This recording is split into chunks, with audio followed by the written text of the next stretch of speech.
So these are star shapes. Concept over here is a telescope. I was thinking maybe we could do some form of voiceover at the beginning that would be like, man has always looked at the stars and dreamed of traveling, something like that. Maybe the color guard could be over here pretending like they're looking through the telescope. Maybe somebody could actually be running up that channel. I'm just going to go back here real quick to show you the idea again here. So maybe a color guard person is running up this channel, and these can step off at different times. It could be a little bit more free-forming coming out with your more experienced and stronger marchers, exploring some more space and using bigger step sizes so that it's not such a predictable development, particularly in the middle here. Color guard, I kind of just left in these two lines, figuring whatever intentions you guys have for the beginning as far as what they do. You could even trim out some of the color guard to thin it a little bit. That also is a tactic to use. You don't always have to use all the color guard all at once. So let's just take these first couple of phrases up through the end of the saxophone feature. All right, here we go. Like the bass drums would be facing straight forward instead of having the drums out to the side. And as these start to peel off and individuals start marching out, you can just really play around with this as much as you want. You can make this as interesting as you want or as boring as you want, actually. So again, these two are on half time, center is moving in straight time. Now I'm going to show you an alternate way of doing this triangle rotation so that the step size on the exterior parts of the form is not quite as large.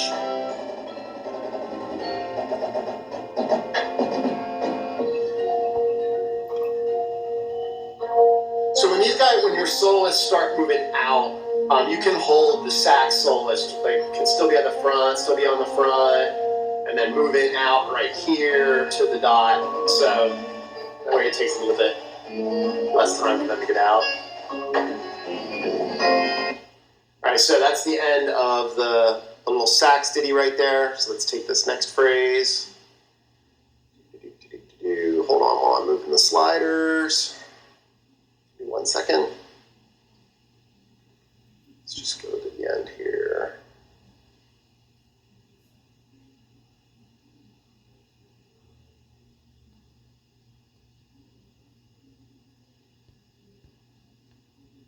All right.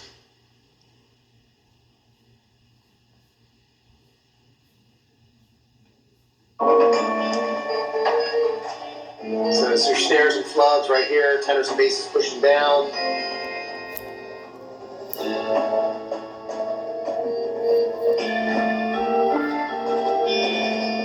There's some minor pass-through stuff going on in here, but yeah, everybody should march a straight line set as much as possible.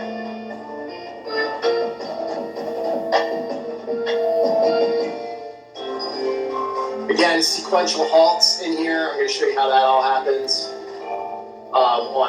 On the chart, I'll have the counts for each individual group as far as when they stop.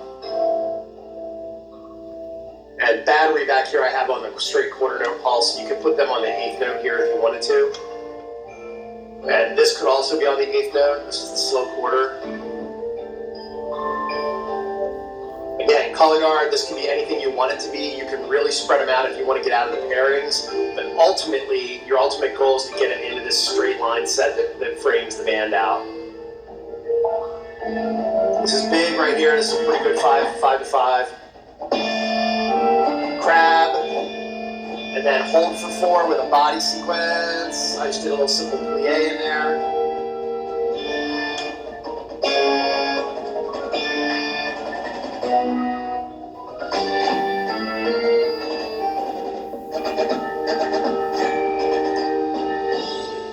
So I don't know if you're going to do like an actual halt there or not. You might want to.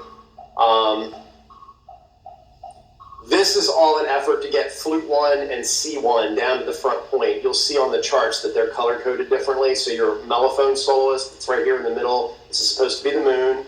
Okay. Trombones in this circle can all kneel down once that's done to highlight. And then we bring the color guard soloist out. This is ultimately, the moon is going to move off. The color guard person will push this back and to the right. And then that leaves the mellophone soloist, or I'm sorry, alto saxophone soloist by himself. And then the flute and the clarinet, we probably need to move towards the pit. Color guard goes to a pretty traditional framing thing here to change equipment, so pretty straightforward. All right. All right, this is what you're going to do instead of the triangle rotation. They're going to go backwards at an 8 to 5, and when they hit the spot that's 4 in front of the hash, they take one step to their left, and then they start pushing forward again. It's a perfect 8 to 5 for 28 counts. Let's just do 28 counts.